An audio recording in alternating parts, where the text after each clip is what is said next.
Hari ni saya nak sapa sikit banyak dari segi Persawadikan Hengrat Bad Pracarat masa sekarang. Ada setengah tu kata tak ada boleh weh tahun depan. Iaitu hak duk guna masa sekarang tu kalau masa tahun depan naik tahun 69 boleh 1. Boleh guna seperti biasa lagi dia kau. Tu apabila kerajaan baru tak ada mari lagi, apabila kerajaan baru tak ada tang-tang, tak ada kerajaan lagi lah. Kecap mudah-mudah tak ada kerajaan lagi.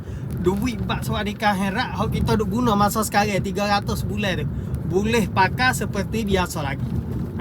Tu hak nak daftar nama, hak nak long tabian tu, nanti kerajaan baru mari duduk. Apabila boleh kerajaan baru, kita nanti gerak semula hak tu. Dari segi dia nak daftar nama semula, dari segi dia nak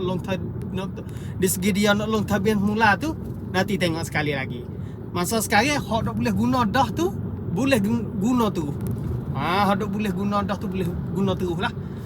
Nanti kerajaan barulah nak isytihar lagu mana apabila dia boleh duduk kursi jadi nayuk, jadi kerajaan baru, nanti tengok sekali lagi. Masa sekarang hak tak boleh guna tu kita guna seperti biasa dia kak. Tak ada kena pusing, tak ada kena apa-apa. Harap siapa belakang dia kak, we factor tu pakat tahu sama insya-Allah.